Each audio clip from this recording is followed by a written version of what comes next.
नमस्कार, सत श्री अकाल, सलाम अलैकुम, गुड मॉर्निंग।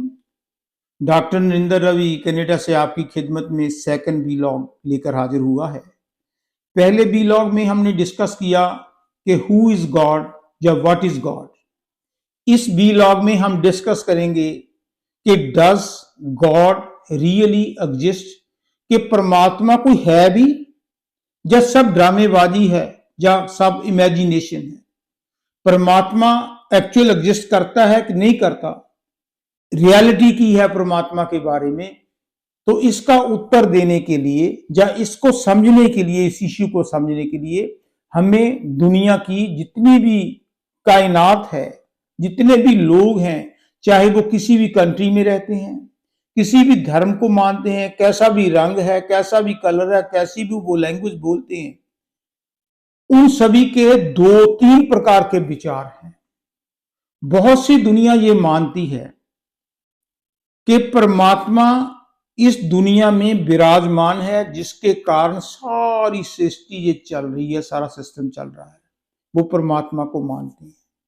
दूसरे कुछ लोग इस विचार के हैं कि परमात्मा इज नथिंग, परमात्मा इज ओनली इमेजिनरी। लोगों को बुद्धू बनाने के लिए परमात्मा के बारे में कहा गया कि परमात्मा इस दुनिया को चला रहा है।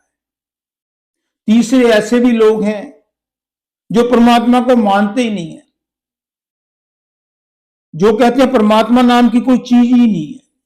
देखो, जो लोग ये कहते हैं कि परमात्मा इमेजिनरी है, लोगों को बेवकूफ, वो मानते तो हैं कि कोई पावर है, लेकिन वो परमात्मा की पावर को डिफरेंट ढंग से मानते हैं। वो कहते हैं कि कुल कायनात, कुल सृष्टि इलेक्ट्रॉन्स एंड प्रोटॉन्स की द्वारा, एवोल्यूशन की क्रिया द्वारा चल रहा है।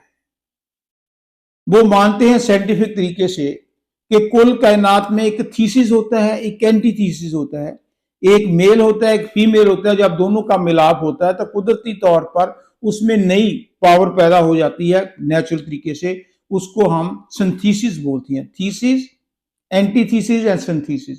वो कहते हैं परमात्मा नाम की कोई चीज नहीं, ऑटोमेटिकली थीसिस एंड एंटीथीसिस दोनों इकट्ठे होकर सिंथेसिस, नई चीज पैदा हो जाती है। जैसे एक मदर है, फीमेल है, एक मेल है, दोनों का जब मिलाप होता है तब उनके पेट से एक नई पावर निकलती है। वो परमात्मा को नहीं मानते। और साथ में ये भी कहते हैं, जो एथिस्ट हैं, जो परमात्मा को नहीं मानते, वो कहते हैं अगर परमात्मा है, उसने सारी सृष्टि रचाई है, तो दुनिया में इतना गंद क्यों पड़ा हुआ है? दुनिया में गरीब इतना गरीब क्यों है? अमीर इतना अमीर क्यों हो रहा है? कितने बलात्कार हो रहे हैं, कितने खून खराबे हो रहे हैं, कई तूफान आ रहे हैं, कहीं भूचाल आ रहे हैं, कई हड़ आ रहे हैं, कई बार सोका पड़ जाता है, भैंसें मर जाती है, बीमारियां जाती हैं। अगर परमात्मा होता, अगर वो गिवर है, तो उसको पालन पोषण भी करना चाहिए, उसको जस्टिस भी करना चाहिए। इस दुनिया में जस्टिस नाम की कोई चीज ही नहीं, जिसकी लाठी उसकी भैंस। वो यही दलील देते हैं कि यहाँ पर परमात्मा नाम की कोई चीज नहीं है। अगर परमात्मा होता तो इस संसार में, इस दुनिया में जस्टिस होता। और दूसरी सबसे बड़ी बात यह है कि ये मानते हैं कि सब ऑटोमेटिकली कुदरती नियमों के अनुसार चल रहा है, यूनिवर्स लॉज के अनुसार चल रहा है। परमात्मा बिल्कुल भी कोई चीज नहीं है। लेकिन कुछ लोग, बहुत से दुनिया के लोग ये मानते हैं कि नहीं भाई साहब, इस दुनिया को चलाने वाली कोई ताकत है, इसका पालन पोषण करने वाली कोई ताकत है। क्योंकि जब हम देखते हैं कि दुनिया में इतने संकट आ रहे हैं, दुनिया में गरीबी है, अमीरी है, भूखमरी है, खून खराबा है, स्ट्राइक्स हो रही है, निंदा चुगली है, तो क्योंकि कुदरत ने, जिसने इस संसार को बनाया, उसने अपने कुछ यूनिवर्सल लॉज भी बनाए हैं कि जैसा कर्म करेगा भाई, फल देगा भगवान। हमें आजादी है कि हम अच्छा भी करें या बुरा भी करें, लेकिन जो भी करेंगे उसका फल परमात्मा देता है। इसलिए जो हम सोचते हैं कि दुनिया में इतने बुरे काम हो रहे हैं, वो क्योंकि हमने किए हैं, इसलिए हमें वो भुगतने पड़ते हैं। लेकिन इसका मतलब ये कदाचित नहीं कि परमात्मा ना की कोई चीज नहीं है। देखो, परमात्मा अगर ना हो इस दुनिया में, तो सोचकर देखो, जो फूल हैं, अब हम ट्रीज देखते हैं, खास करके हम ब्रैम्पटन कनाडा में देखते हैं, अभी स्नो पड़ रही है, सारे पत्ते सूख गए।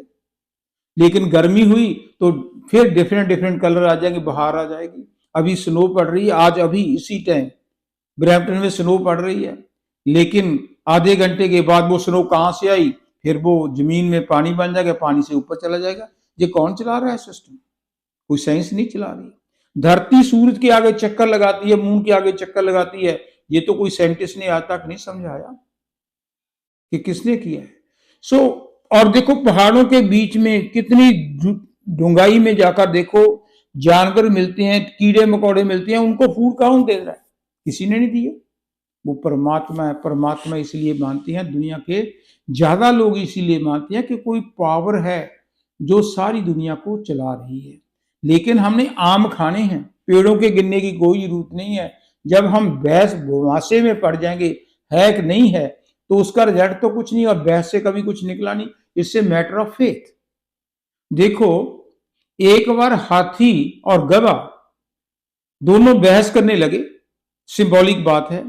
गधे ने कहा कि हाथी को कि भाई साहब, हाथी साहब, वो आसमान का कलर कौन सा, what is the colour of the sky? हाथी कहता ब्लू है। गधा कहता यू आर स्टूपिड, वो तो लाल रंग का स्काई। हाथी कहता नहीं यार, मुझे तो ब्लू दिखाई देता है। इतने में शेर आ गया।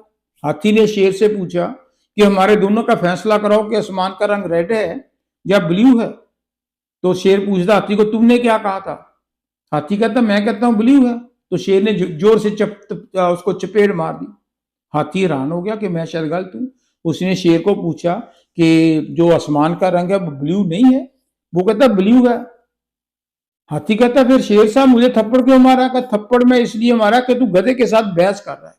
It's not the matter of argument, you believe it और नॉट। पर यह बात फैक्ट है कि बहुत सी दुनिया परमात्मा को मानती है, कुछ लोग नहीं भी मानते, कुछ बीच बिचाले है। सो परमात्मा एग्जिस्ट करता है, ये अपना अपना विश्वास है। कुछ करो या ना करो, मेरा विश्वास है कि एक सुप्रीम पावर है जिसने कुल कायनात को पैदा किया है, उसका पालन पोषण कर रही है और उसकी देख रेख कर रही है। अल्टीमेटली वो वापस उसी जहां से उसने पैदा किया है वहीं से उसको वापस ले जाना है। Thank you.